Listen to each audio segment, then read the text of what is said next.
Boa noite, bem-vindos ao STP em linha, edição 30 de janeiro de 2015.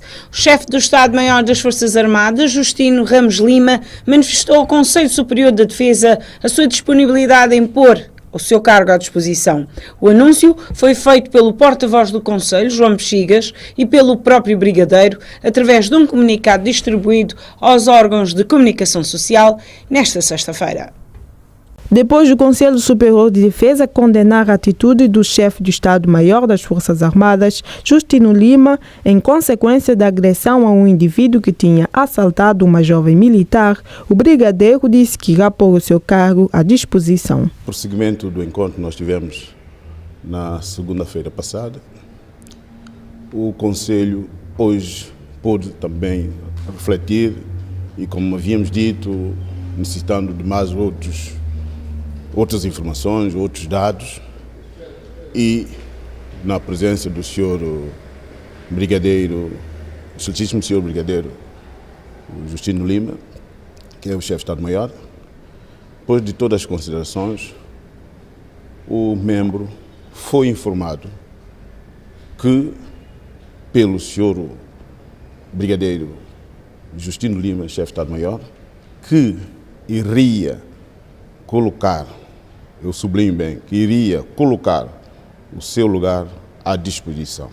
Em comunicado lido ao Conselho Superior da Defesa Nacional e distribuído aos órgãos de comunicação social, o brigadeiro Justino Lima mostrou a sua insatisfação pela maneira como o Conselho conduziu os trabalhos, já que este diz que se tratou de uma sessão de audição e julgamento em que foram reunidos os factos indicados como provas. Assim sendo, Justino sublinha que as suas palavras não devem ser traduzidas em alegações finais, mas sim em dados para avaliar a sua conduta e para compreender, tolerar e aceitar a sua maneira de ser enquanto militar de carreira com 36 anos de serviço.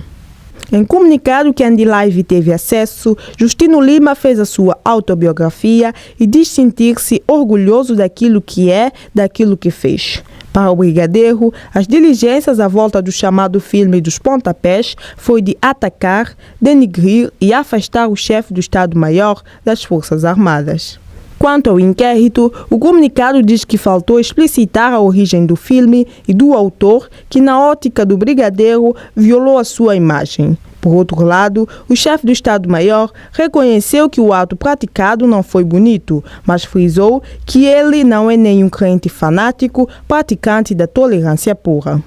Dentre outras questões, Justino Lima diz se tratar de um ato que não pôs em causa a soberania e integridade territorial do Estado são-tomense e não se trata de infração de caráter militar, nem a moral das forças e segurança interna foram beliscadas. Entretanto, face ao ocorrido, o chefe do Estado-Maior das Forças Armadas disse que irá pôr o seu cargo à disposição e, ao mesmo tempo, esperava ver o inquérito mais aprofundado de forma a conhecer todas as verdades. Assim sendo, espera-se conhecer a carta de demissão do brigadeiro e a consequente nomeação de um novo chefe do Estado-Maior. O adjunto do secretário-geral da Assembleia da República Portuguesa, José Manuel Araújo, foi recebido ontem à audiência pelo ministro da Presidência do Conselho de Ministros e Assuntos Parlamentares, Afonso Varela. O encontro serviu para discutir sobre a relação parlamentar entre os dois países lusófonos. Depois de ter se encontrado com o presidente da Casa Parlamentar, José Diogo, o adjunto do secretário-geral da Assembleia da República Portuguesa, José Manuel Araújo, encontrou-se na tarde de ontem com o ministro da Presidência do Conselho de Ministros e Assuntos Parlamentares, Afonso Varela. Um encontro de pouco mais de 40 minutos que serviu para abordar questões ligadas aos dois parlamentos. A Assembleia da República tem com a Assembleia Nacional de São Tomé e Príncipe um programa de cooperação que está em vigor, mas na sequência de outros programas de cooperação e o Sr. Ministro fez uma referência muito positiva a esses programas de cooperação que têm funcionado muito bem e que entre nós existe, digamos, um clima de, chamemos-lhe assim, de cumplicidade entre os parlamentos que é muito bem visto pelo Governo também. O Governo entende que estes programas de cooperação, da forma como os temos trabalhado, são um bom exemplo para outros programas de cooperação noutros domínios. Por isso, enfim, quis saber de viva voz como é que nós temos gerido estes programas e, no fundo, ter mais alguma informação e podermos também falar um pouco da experiência entre o Governo e a Assembleia nos dois países. José Manuel Araújo veio a São Tomé no âmbito de uma visita que tem como objetivo de fazer avaliação do programa de cooperação das Assembleias de Portugal e de São Tomé e Príncipe. Foi apresentado e rubricado esta tarde o relatório da avaliação intercalar do Programa de Cooperação Parlamentar Luso-Santomense 2013-2015. O Programa de Cooperação Técnica entre a Assembleia da República Portuguesa e de São Tomé e Príncipe tem como objetivo de reforçar as capacidades institucionais e modernizar os serviços da Assembleia Nacional de São Tomé e Príncipe. Portanto, para concretizar os objetivos propostos, foram identificadas as áreas já executadas e por executar, tais como processo legislativo, redação e audiovisual, documentação, arquivo e informatização, legislativa, recursos humanos, gestão do património, gestão financeira, relações públicas e protocolo, relações internacionais e tecnologia da informação. São Tomé e Príncipe já deu os seus primeiros passos para a criação da Autoridade Nacional que proíbe a produção e armazenamento de armas químicas. A formação, que serviu para a elaboração do referido documento, teve o seu término esta manhã no Ministério dos Negócios Estrangeiros e Comunidades. A formação, que teve início na última segunda-feira, conheceu hoje o seu término. Foram 5 dias em que vários agentes nacionais estiveram a ser capacitados com o objetivo de elaborar documentos que criem a Autoridade Nacional em São Tomé e Príncipe. Segundo a diplomata do Ministério dos Negócios Estrangeiros e Comunidades, Elisa Barros, as condições para a criação da Autoridade Nacional em São Tomé e Príncipe estão criadas. Nós elaboramos uma proposta de criação da Autoridade Nacional, o seu mandato e as suas competências. Esta Autoridade Nacional irá ter no seu seio um secretariado técnico permanente, cuja liderança ainda não sabemos. Poderá estar no Ministério dos Negócios Estrangeiros, como poderá estar no Ministério da Economia e Cooperação Internacional, uma vez que a cooperação saiu do Ministério dos Negócios Estrangeiros.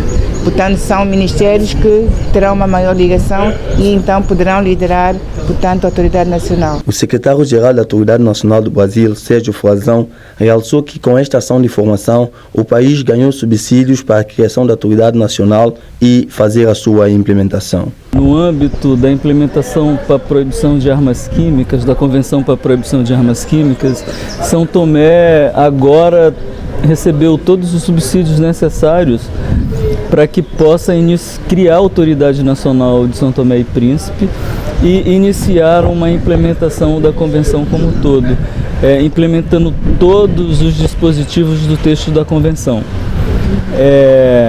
Na verdade, a Autoridade Nacional vai ser composta por vários ministérios e vai ser presidida por um ministério. O projeto de lei já está em minuta e deve ser encaminhado ao Conselho de Ministros para que seja encaminhado às instâncias corretas de modo a que seja publicado. Nesse momento, então, com a criação oficial da Autoridade Nacional de São Tomé e Príncipe, o secretariado técnico da organização vai ser informado e aí São Tomé passa a ser um dos estados membros da convenção que tem uma autoridade nacional instalada. Por outro lado, o missionário brasileiro frisou que a referida formação serviu também para a troca de experiência entre os dois países. Houve uma troca de experiências, porque na verdade a Autoridade Nacional Brasileira, como um país que já implementa a convenção como um todo, veio trazer a experiência e a forma como implementou a convenção no Brasil. E, por outro lado, nós tivemos as informações sobre o processo de adesão à convenção por São Tomé e as medidas primeiras que São Tomé tinha tomado em relação a essa adesão. E, nesse contexto, houve uma rica troca de experiências e um trabalho, na verdade, foi um grande workshop que teve um resultado que é uma minuta de projeto de lei que dá encaminhamento a esse processo de implementação da Convenção em São Tomé e Príncipe. Para representantes dos formados, Sebastião Quaresma, esta ação de formação trouxe muitos subsídios para a criação da Autoridade Nacional. Isso foi uma mais-valia para nós, isto porque trouxe-nos muitos subsídios para enriquecer e implementar a nossa Autoridade Nacional em São Tomé e Príncipe. Portanto, é uma formação baseada em armas químicas. A própria convenção diz é uma convenção relacionada, sobretudo, a não proliferação das armas químicas biológicas, a sua utilização, conservação e, propriamente, destruição. Com o documento elaborado, cabe agora ao governo formar uma equipa para a implementação da Autoridade Nacional. São Tomé e Príncipe é membro desta Convenção de Proibição e Produção e Armazenamento de Armas Químicas desde 2003. Tomam parte nesta ação de formação vários técnicos dos setores nacionais.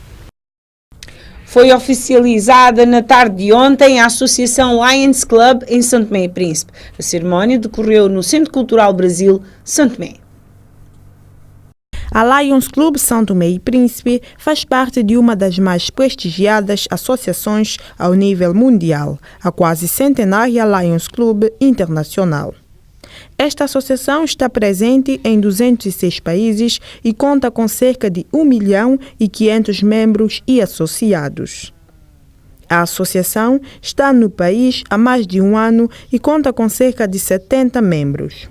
Como tal, a cerimônia da sua oficialização aconteceu ontem no Centro Cultural Brasileiro. É a cerimônia de oficialização do Lions Club em São Tomé e Príncipe. Como sabe, a Lions Club é uma organização internacional que se dedica à realização de atividades humanitárias e filantrópicas. Ou seja, é uma organização que tem até como lema servir, ajudar o próximo. Bom, é uma organização que teve o seu início em 1917, nos Estados Unidos, e já tem 98 anos de existência, e ela está presente neste momento em mais de 206 países ao nível mundial e tem neste momento 1.500.000 membros associados. Ela é dedicada aos serviços humanitários, contribuindo assim para um mundo mais igualitário para todos. Então, nossa missão é servir. Nós investigamos, procuramos casos difíceis, complicados, para intervir, para poder ajudar a população naquilo que mais precisa em determinados momentos. Atualmente, só os membros é que têm feito as ações de cotização e participação ativamente, e na nossa atividade, obviamente, procuramos os amigos, os parceiros, para ajudarem também as nossas atividades. A nossa organização existe já há 1 ano e meio. Temos feito vários tipos de atividade de caráter social, dentre elas distribuição de gêneros alimentícios aos mais carenciados, entrega de materiais escolares aos alunos também com uma certa carência. E existe essa cerimônia, não é, que é praxe acontecer em todos os países onde o Lions Club se instala. A associação está aberta a todos quanto queiram fazer parte dela e contribuir para ajudar os mais necessitados. E com a ação humanitária colocamos ponto final ao STP em linha, edição 30 de janeiro de 2015. Voltaremos na segunda-feira. Bom fim de semana.